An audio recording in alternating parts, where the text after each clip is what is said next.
Ini adalah tanaman seledri karena kemarin libur lebaran tidak sempat dicek ya kebunnya, jadi banyak sekali gulma dan juga banyak sekali tanaman liar. Ini ada bayam, ada krokot. Nah, untuk krokot akan kita ambil, kita manfaatkan, tidak kita buang ya, karena krokot ini banyak sekali manfaatnya untuk kesuburan tanaman.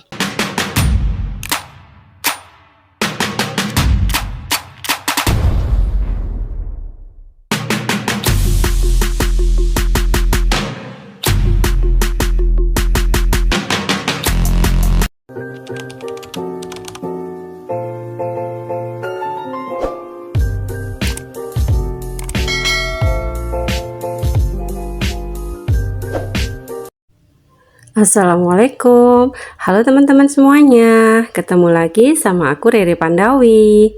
Teman-teman apa kabarnya hari ini? Semoga sehat ya. Nah teman-teman, ini banyak sekali krokot di lahan. Ini lahan seledri ya.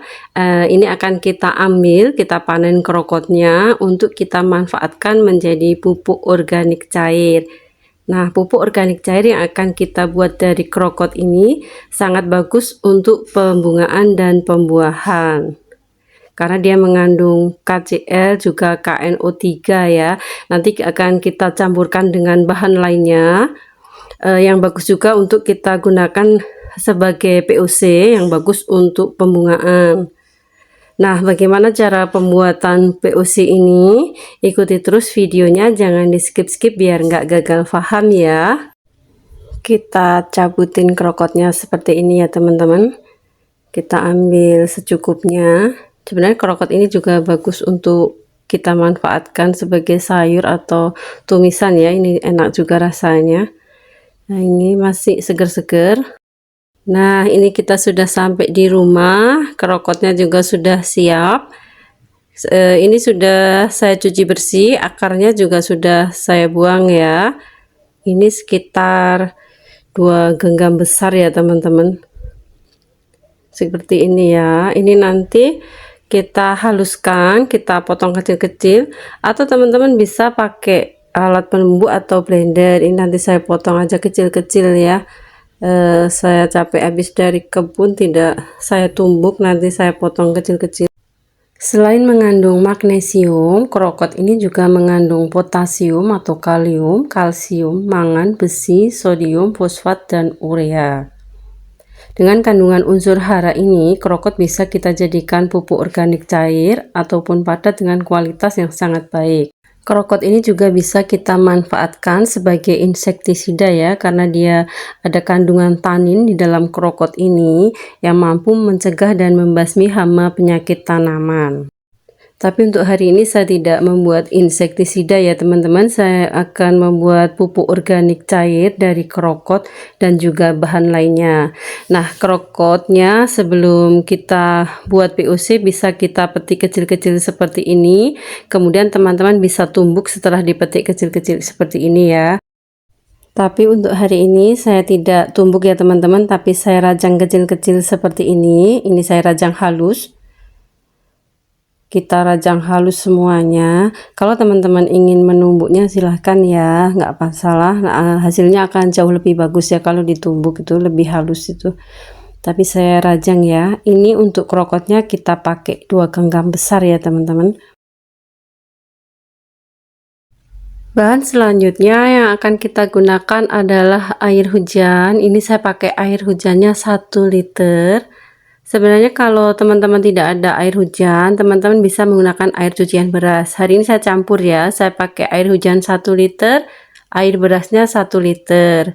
Sebenarnya kalau tidak ada air hujan bisa pakai air cucian beras 2 liter, karena ini air cucian beras saya cuma ada 1 liter, jadi saya tambahin dengan air hujan 1 liter.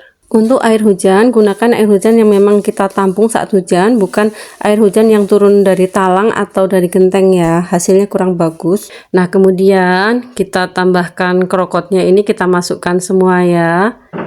Ini kalau ditumbuk akan lebih halus ya teman-teman hasilnya.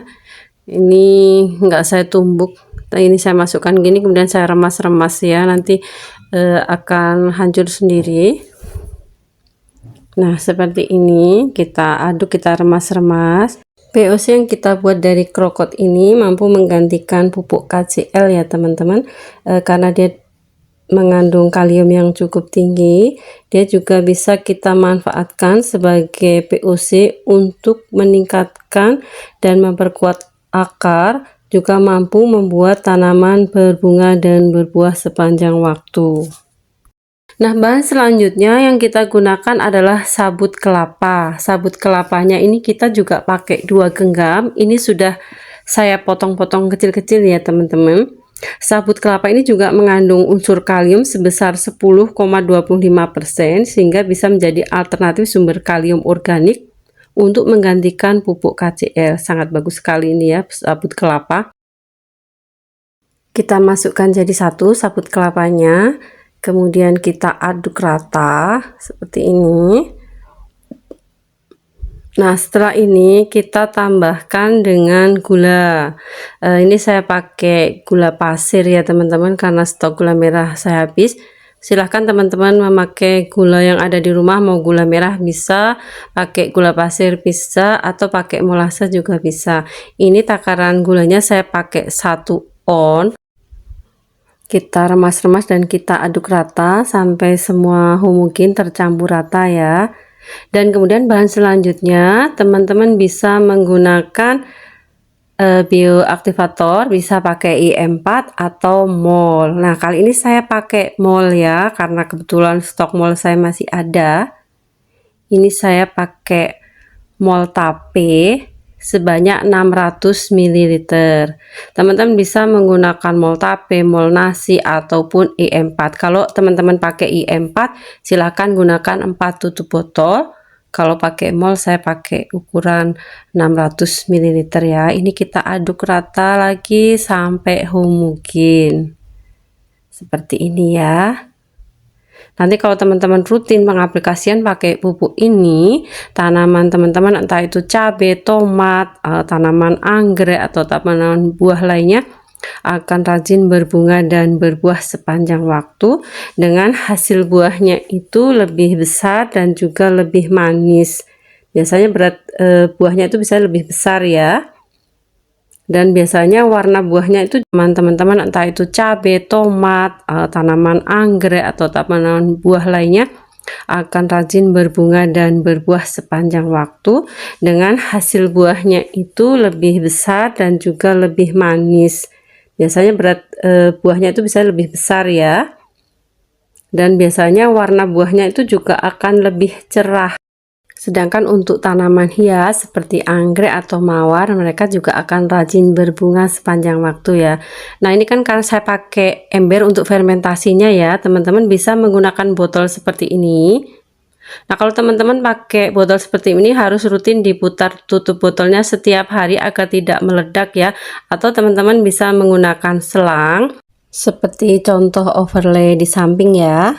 Jadi memakai selang agar aman dan tidak perlu diputar setiap waktu atau setiap hari. Kalau hari ini saya menggunakan ember, jadi ini akan saya tutup dengan plastik.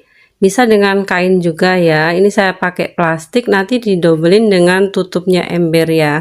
Ini ditutup pakai plastik seperti ini. Kemudian kita ikat dengan tali atau dengan rafia sampai kuat ya. Kita fermentasikan selama 2 minggu. Kita simpan di tempat yang teduh, jauh dari paparan sinar matahari. Nah, untuk mengeluarkan gasnya teman-teman bisa buka tutupnya setiap hari ya. Kalau teman-teman pakai botol yang tadi, bisa diputar tutupnya setiap hari agar tidak meledak. Biasanya kalau pakai jerigen atau ember seperti ini lebih aman dan tidak mudah meledak ya. Kalau pakai botol itu biasanya lebih mudah meledak, apalagi kalau ada air cucian berasnya. Nah, kita tutup lagi dengan tutup embernya seperti ini. Untuk dosis pengaplikasian, untuk sistem kocor kita gunakan 1:3, 1 POC dan 3 air. Kemudian untuk sistem spray kita gunakan perbandingan 1:5, 1 POC 5 air. Untuk praktek pengaplikasian insya Allah kita lakukan di video lain waktu ya, karena memang stok POC saya yang dari krokot dan sabut kelapa ini habis dan ini kan belum jadi, masih harus menunggu 2 minggu. Insya Allah nanti kalau sudah siap kita lakukan aplikasi. Oke teman-teman, sampai di sini video kita kali ini. Semoga apa yang saya sampaikan bermanfaat. Jangan lupa like, comment, subscribe, and share ya. Sampai jumpa di video selanjutnya. Bye-bye.